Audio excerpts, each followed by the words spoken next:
আসসালামু আলাইকুম রহমতুল্লাহি ওবরকাতুহু। সম্মানিত দর্শক, আজকের এই ভিডিওটি মূলত নেপালের নবনির্বাচিত প্রধানমন্ত্রী শ্রী বালেন্দ্র শাহকে উৎসর্গ করলাম। কেন করলাম সেই কাহিনী আপনাদেরকে বলছি। আমি দীর্ঘদিন ধরে পত্রিকার জন্য উপসম্পাদকীয় লিখি। সে 2009 সন থেকে লিখছি অ্যাজ এ কন্ট্রিবিউটর এডিটর হিসেবে বা সাংবাদিক হিসেবে। আর এর আগে যখন চাকরি করতাম তখন লিখতাম। তো 2009 সন থেকে এখন পর্যন্ত লিখছি। এখন কালের কণ্ঠে লিখি, দৈনিক কালের কণ্ঠে। প্রতি বুধবারে ওদের যে ফার্স্ট সাব এডিটোরিয়াল, ওটা আমার লেখা। প্রতি সপ্তাহে আমি ওটা লিখি। তো এই সপ্তাহে যেটা লিখলাম সেটা হলো, এই বালেন্দ্র সেই বালেন্দ্র নয়। ওটা লিখতে গিয়ে আমি মূলত যে বিষয়টা লিখেছি, আমার কাছে মনে হলো এটা নিয়ে একটা ভিডিও করা যেতে পারে। প্রথম হলো যে বাংলাদেশের মতন করে নেপালেও একটা অভ্যুত্থান হয়েছে। বাংলাদেশে যেভাবে ডক্টর মোহাম্মদ ইউনূস অন্তর্বর্তীকালীন সরকারের প্রধান হয়েছেন এবং 17-18 মাস ধরে দেশটাকে শোষণ করেছেন, ঠিক একইভাবে শ্রীলঙ্কাতে তাদের যে প্রধান সাবেক বিচারপতি, এক ভদ্র মহিলা সুশীলা কার্কি, তিনি তত্ত্বাবধায়ক সরকারের প্রধান হয়েছেন এবং 3 মাসের মধ্যে 90 ডেজের মধ্যে তিনি নির্বাচন করে দিয়েছেন। দ্বিতীয়ত হলো যে ওখানে যারা আন্দোলন করেছেন, লড়াই সংগ্রাম করেছেন, জেএনজি যারা, তারা ওই অন্তর্বর্তীকালীন সরকারে অংশগ্রহণ করেননি। বাংলাদেশে যে সকল জেএনজির বা সমন্বয়কের বা ধরেন এনসিপির যে সকল নেতাকর্মীদের বিরুদ্ধে আজে বাজে সব রিপোর্ট আসছে, চাঁদাবাজি, মাস্তানি, ঘুষ, দুর্নীতি থেকে শুরু করে নিয়োগ বদলি, এমন কোনো এখনো কুকর্ম নাই যেটা আওয়ামী লীগ বা অন্যান্য রাজনৈতিক দল করেনি বা করেছে, সেগুলো এই এনসিপি বা সমন্বয়করা করেনি। বরং মবের নামে তারা যে কাজগুলো করেছে, এত মন্দ কিছু কাজ করেছে যেগুলো অতীতে বাংলাদেশে কখনো হয়নি। তো এই কাজগুলো নেপালের যারা বিপ্লবী তারা করেনি, বরং সেক্ষেত্রে বাংলাদেশের সরকারের যে ব্যর্থতা, অন্তর্বর্তীকালীন সরকারের ব্যর্থতা, এখানে যে বিশৃঙ্খলা এবং এখানে বিপ্লবীদের ব্যাপারে বা গণ অভ্যুত্থানকারীদের ব্যাপারে যে সকল দুর্নাম হচ্ছিল, বদনাম হচ্ছিল, এগুলো দেখে নেপালের যারা লোকজন তারা সি সি করতেছিল, সি এইভাবে কোনো লোক হয়? তখন তারা বলেই বসলো যে আমরা আমাদের এই প্রিয় মাতৃভূমি, এটিকে বাংলাদেশ হতে দেব না। বিশ্বাস করেন, এটা আমাদের জন্য একটা বিশাল অপমান, মারাত্মক অপমান। তো সেই অপমানের মধ্যে ডক্টর মোহাম্মদ ইউনূস আমাদেরকে ফেলে, আমাদের বিপ্লবীদের মধ্যে যাদের ক্রিমিনাল মাইন্ড ছিল তারা নিজেরা শেষ হয়েছে, আর এই বিপ্লবীদের মধ্যে যারা ভালো মাইন্ড ছিল, ভালো ক্যারেক্টারিস্টিক ছিল, তাদেরকে বিপদের মধ্যে ফেলে দিয়ে আজকে বাংলাদেশে একটা জটিল পরিস্থিতি তৈরি করেছে। এবং এই জটিল পরিস্থিতিতে নতুন একটা সরকার ক্ষমতায় এসছে এবং ক্ষমতার প্রথম দিন থেকে আমার কাছে কোনো লক্ষণ ভালো মনে হচ্ছে না। যা কিছু হচ্ছে, অভিনয় হচ্ছে, অতি ভালো মানুষই হচ্ছে, লোক দেখানো কর্মকাণ্ড হচ্ছে, হাততালি পাওয়ার কাজ হচ্ছে, কিন্তু মৌলিক যে বিষয়গুলো রয়েছে সেই মৌলিক বিষয়গুলোর দিকে সরকার এখনো পর্যন্ত এগুচ্ছে না।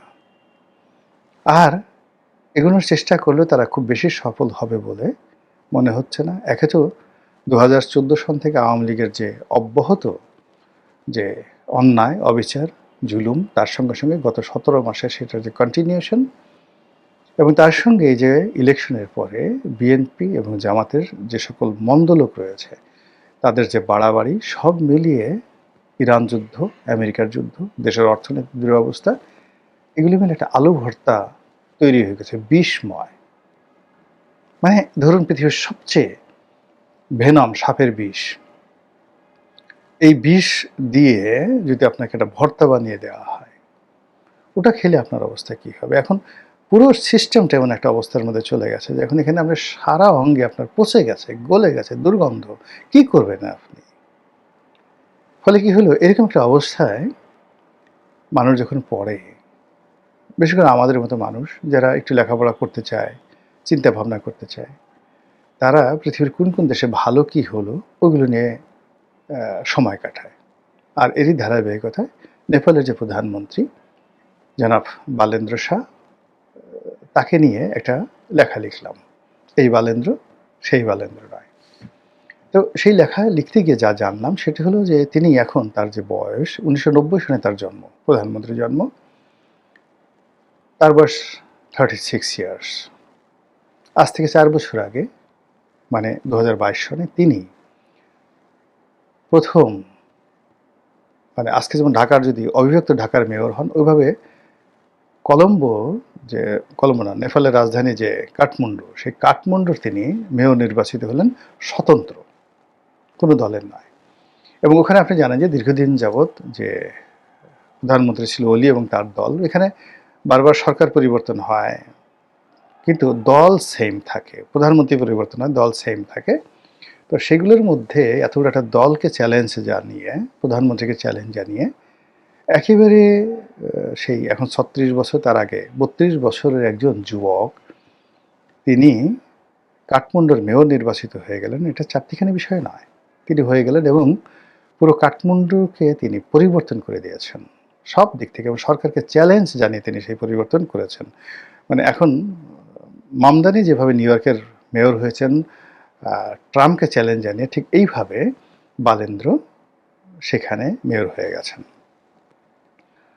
তো যখন এই আন্দোলন শুরু হলো 2025 সনে, সরকার বিরুদ্ধে আন্দোলন, তখন তিনি এই মেয়রের পদে থেকে আন্দোলনকারীদেরকে প্রমোট করলেন এবং সব রকম সাহায্য সহযোগিতা করলেন। যখন আন্দোলন সফল হলো, আন্দোলনকারীরা একটা অন্তর্বর্তীকালীন সরকার গঠনের ব্যাপারে সর্বতোভাবে তারা সেই সুশীলা কার্কির কাছে গেলেন, তাকে সালাম করলেন, তাকে পা ধরে আনলেন। সুশীলা কার্কি হলেন, তাকে বললেন যে আপনি আপনার মতো করে নির্বাচন করেন, আর আমরা নির্বাচন কিভাবে করা যায় সেটা নিয়ে চেষ্টা করি। এই যুবকেরা তারা আসলে, এবং তারা কোনো করাপ্টেড লোকের কাছে গেলেন না, তারা সবাই প্রথমেই বালেন্দ্রের কাছে গেলেন। আমাদের দেশে যে বালেন্দ্র শব্দটি, এটার সঙ্গে মানুষ নেতিবাচক অর্থে বোঝায় যে পুরুষ বা নারী যখন বয়প্রাপ্ত হয়, তাদের গোপন অঙ্গে যে পশম হয়, লোম হয়, এটাকে আমাদের দেশে বাল বলে। কিন্তু হিন্দিতে বা বাংলাতে বাল শব্দটা কিন্তু অসাধারণ একটা মৌলিক শব্দ। আর বালেন্দ্র যে শব্দটি রয়েছে, এটি আরও, যাকে বলে পৌরাণিক, আরও পৌরাণিক। তো সেই দিক থেকে বাল শব্দের অর্থ, বাংলাতে বাল শব্দের অর্থ নতুন, কচি। যেমন বলে না, বাল খিল্ল শিশু সুলভ। তাহলে নতুন, কচি, শক্তিমান, নবীন, উজ্জ্বল, শ্রেষ্ঠতর নেতা, এটা হলো বাল। বাংলা, এটা কিন্তু হিন্দি শব্দ নয়। আমরা হিন্দিতে বাল শব্দ আছে, কিন্তু বাংলাতে যে বাল শব্দ, বাংলাতে বাল শব্দ ওই যে আমরা যেটা বলি কাপড়ের নিচে, ওই বাল নয়। বাল অর্থ শ্রেষ্ঠ, বাল অর্থ নবীন, বাল অর্থ নেতা, বাল অর্থ শ্রেষ্ঠতর, সকালের সূর্য, আকাশের চাঁদ, আকাশের সূর্য, এইটা হলো বাল। আর ইন্দ্র, বালের সঙ্গে বাল যোগ ইন্দ্র, বালেন্দ্র। ইন্দ্র মানে দেবতা, ইন্দ্র দেবতা, দেবরাজ, দেবরাজ ইন্দ্র হিন্দুদের মতো।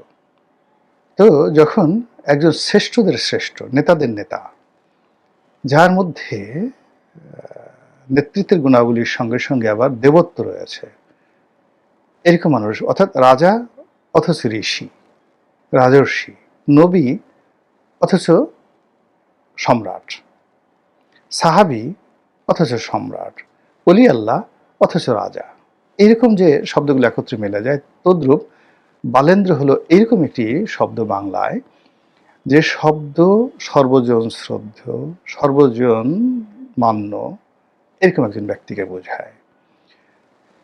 তো সেই বালেন্দ্র নেপালের প্রধানমন্ত্রী হয়েছেন। তিনি একজন সেই আর্কিটেক্ট, মানে ইঞ্জিনিয়ার, স্ট্রাকচারাল ইঞ্জিনিয়ার। এবং স্ট্রাকচারাল ইঞ্জিনিয়ারকে পেশা হিসেবে না নিয়ে তিনি মূলত সঙ্গীতকে জীবনের সেই পেশা হিসেবে নিয়েছেন। র্যাপার, তাকে বলা হয় র্যাপ সঙ্গীত। তো সেই র্যাপ সঙ্গীতে সে ওখানকার জনপ্রিয়তম, এবং এই র্যাপ সঙ্গীতের জনপ্রিয়তা নিয়ে তিনি সেখানে মন্ত্রী হয়েছেন, সেখানে তিনি এই যাকে বলা হয় মেয়র হয়েছেন।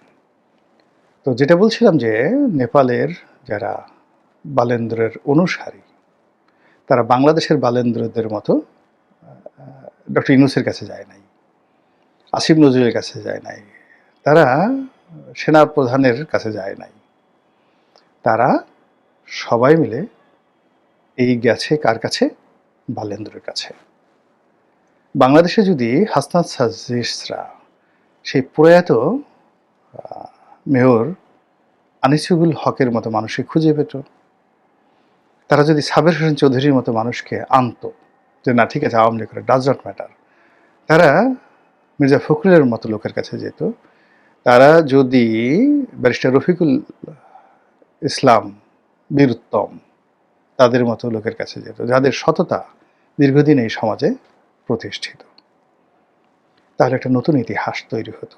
নেপালের মতো তারা গেছে তাদের কাছে, ধড়িবাজ, ধান্দাবাজ, ব্যবসায়ী, বিভিন্ন লোকের কাছে, কারো নাম গফুর, কারো নাম মফুর, কারো নাম টফুর, যত সব লোকের কাছে গিয়ে এই বাংলাদেশের বালেন্দ্ররা তারা তাদের যে শ্রেষ্ঠত্ব, তাদের যে নবীনতা, এ সব কিছু তারা পাপ এবং পঙ্কিলতার মধ্যে ঢুকিয়ে ফেলেছে। যেটা বলছিলাম, তারা বালেন্দ্রের কাছে গেল, বালেন্দ্র কি করলো, সে একটি রাজনৈতিক দল যেটা 2022 সনে নির্বাচনে 4 নম্বর অবস্থানে ছিল, এবং ওই যে একসময় কোয়ালিশন মন্ত্রী ছিল প্রচণ্ড, সেই প্রচণ্ড যখন সরকার ফর্ম করেছিল তখন এদের সঙ্গে কোয়ালিশন করেছিল একটা রাজনৈতিক দল। সেই রাজনৈতিক দলের সঙ্গে কথাবার্তা বললো যে তোমরা তো 4 নম্বরে আছো, এখন এই অবস্থাতে আছো, তোমাদের যারা লোকজন আছে বরং আমাদের এই তরুণদেরকে তোমরা নমিনেশন দাও, আর আমাকে সংসদীয় দলের প্রধান করে আমাকে প্রধানমন্ত্রী হিসেবে কাজ করার সুযোগ দাও, তাহলে আমরা এই তোমাকে কেন্দ্র করে আমরা সেই নির্বাচন করব। এবং সেই কাজ সেই রাজনৈতিক দল রাজি হলো। বালেন্দ্র সেখানে সেই দলের নেতৃত্বে আসলেন, তিনি তরুণদেরকে সেই দল থেকে মনোনয়ন দিলেন এবং সরকার গঠন করলেন। বাংলাদেশে তো একই অবস্থা, যদি বাংলাদেশের বালেন্দ্ররা জামাতের সাথে করতে পারতো, একই অবস্থা জাতীয় পার্টির সাথে করতে পারতো, এমনকি তারা আওয়ামী লীগের সাথে করতে পারতো, যে আমরা এমন একটা আওয়ামী লীগ, শেখ হাসিনা বিহীন আওয়ামী লীগ, শেখ পরিবার বিহীন আওয়ামী লীগ, রিফাইন্ড আওয়ামী লীগ, যারা যারা ভালো আছেন আসেন আমরা তাদেরকে নিয়ে, এই দলটিকে নিয়ে আমরা এই কাজ করব। এবং এই দলের সবাইকে বলতো যে আমাদের মধ্যে এই বালেন্দ্র, যে রাষ্ট্র পরিচালনার অভিজ্ঞতা আছে, যে মন্ত্রী পরিষদ চালানোর অভিজ্ঞতা আছে, দুনিয়া জোয়া যার খ্যাতি আছে, এবং অতীতে ভালো কিছু করেছেন, এমন লোককে আমরা প্রধানমন্ত্রী বানাবো, আমরা নিজেরা হব না। আর এখানে আমাদের কি হলো, সেই শফিক, প্রেস সচিব শফিক বলে দিল নাহিদ হবে প্রধানমন্ত্রী, নাহিদ প্রধানমন্ত্রী হবে, মাহফুজ মেজাজ গরম হয়ে গেল, আরে আমি হলাম গিয়ে মাস্টার মাইন্ড। আসিফ মাহমুদ সজীব ভেবে বললো যে আমি 3-4টা মন্ত্রণালয় চালাই, আমি যাব কই? হাসনাত বলল যে আমার এত ক্ষমতা, আমার নাম কেন বলা হয় না? তো এই মিলিয়ে কি হলো দেখেন, একটা অসাধারণ একটা সম্ভাবনা সেটা নষ্ট হয়ে গেল। আমাদের বালেন্দ্ররা একজন ইন্দ্ররাজ, বালেন্দ্র, বালযোগ ইন্দ্র, তারা সেই তৈরি করতে পারল না। তাহলে আমরা এখন কোথায় আছি? আর সুশীলা কার্কির বালেন্দ্র নেপাল এখন কোথায় আছেন? মহান আল্লাহ আমাদের সবাইকে হেদায়েত দান করুন এবং হেফাজত করুন। আসসালামু আলাইকুম ওয়া রাহমাতুল্লাহি ওয়া বারাকাতুহু।